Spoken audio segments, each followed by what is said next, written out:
बिहार एक ऐसे राज्य में शुमार है, महाराष्ट्र, बंगाल और बिहार, जहां पर ताकत है। जनता दल यूनाइटेड एक ताकत में है 16 सांसदों के साथ। लेकिन एक इतिहास यह भी कहता है कि जब एनडीए से इतर होकर लड़े तो मात्र 2 सीटों पर सिमट गए। जी, एक इतिहास यह भी है कि जब भारतीय जनता पार्टी के सामने बिहार में महागठबंधन का स्वरूप था 2015 में, तब लोकप्रिय प्रधानमंत्री नरेंद्र मोदी जी ने 42 आम सभाएं की थी, महज 53 सीटें जीते थे। इतनी आम सभाएं तो शायद किसी भी प्रदेश में ना की हो। अधिकांश जो उनके उम्मीदवार थे उनकी जमानत तक जब्त हो चुकी है। तो इतिहास को अगर कुरेदेंगे तो बहुत कुछ निकलेगा। नहीं, विधानसभा और लोकसभा का गणित अलग होता है ना अभिषेक, और भविष्य बनाना चाहते हैं।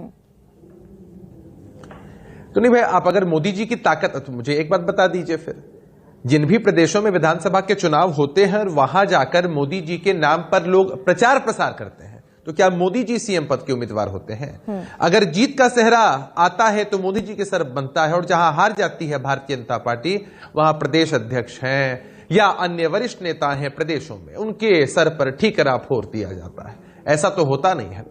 देखिए, बिहार की चर्चा इसलिए होती है ना क्योंकि बिहार ने हमेशा बदलाव का संदेश दिया है और कड़ा संदेश दिया है। आमतौर पर आपने विभिन्न प्रदेशों में देखा है जहां 2-2 विधायक होते हैं, वहां भी जोड़ तोड़ की रणनीति से ये राजनीति करके अपनी सरकार बना लेते हैं। लेकिन बिहार एक ऐसा प्रदेश रहा है जिसने भारतीय जनता पार्टी को 2-2 बार बाहर का रास्ता दिखाया है, और सत्ता से बाहर जाने की जो इनकी बौखलाहट होती है, जो सत्ता विलाप होता है, वो विभिन्न माध्यमों से आता रहता है।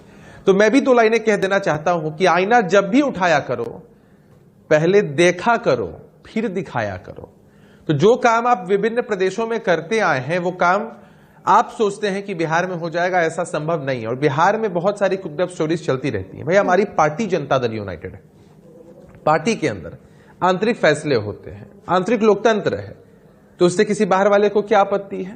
तो अपने अपने हिसाब से लोग स्क्रिप्ट बनाते हैं। और आपने आज का सवाल पूछा ना कि भाई मुद्दा क्या है, इस बार का जो इंडिया अलायंस है कि 2019 और 2024 में बहुत अंतर है, बहुत ज्यादा अंतर है। इस कारण से अंतर है कि उस वक्त पार्टियां अपने अपने हिसाब से चुनाव लड़ रही थी, लेकिन इस बार नीतीश कुमार जी जिस गठबंधन के सूत्रधार रहे हैं और जिस तरह से उन्होंने प्रयास किया है और जिसका एक प्रारूप आपको आज दिख रहा है, देखिए अलग अलग प्रदेशों में मतभेद हो सकते हैं, लेकिन अंततोगत्वा इंडिया अलायंस ने जो कोऑर्डिनेशन कमेटी बनाई है, या फिर जैसे बैठकों का दौर चल रहा है, आने वाले समय में भी बैठकें होनी है, तो सारी चीजें तय हो जाएंगी। सीट शेयरिंग तो अभिषेक एक बात का इसका जवाब दीजिए कि भाई आपने, ठीक है, मैंने माना कि जेडीयू, बहुत सारी चीजें, एक सेकंड, एक प्रैक्टिकल सवाल का मुझे जवाब दीजिए।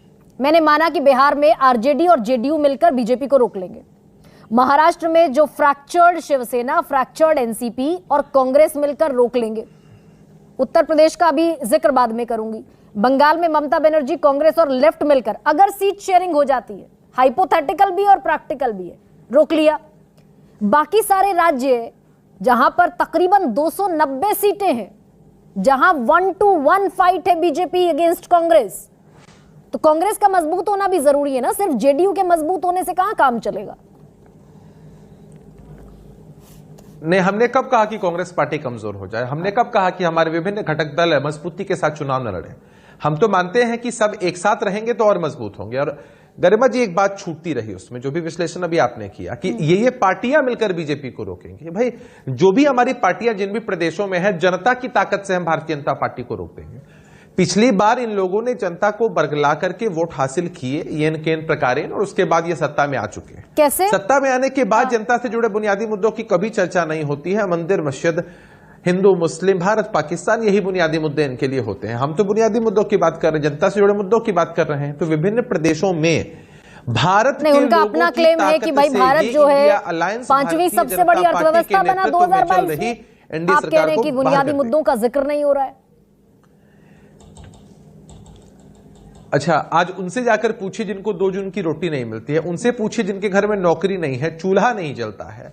आज उन शहीदों के परिवार का जाकर सर्वे करिए, जिन शहीदों के परिवार में आज इतनी दिक्कतें हैं, महंगाई की मार है, बेरोजगारी की मार है, भ्रष्टाचार की मार सब लोग झेल रहे हैं, और उनके नाम पर मार्केटिंग करके ये लोग सत्ता में बने हुए हैं। सर्वे देश के स्तर पर होना चाहिए अभिषेक, लेकिन यही बेरोजगारी, इसी बेरोजगारी का जिक्र मध्य प्रदेश में हुआ, इसी का जिक्र छत्तीसगढ़ में हुआ और राजस्थान में भी हुआ। ये बड़ा एक लिटमस टेस्ट हमारे सामने भी है ना।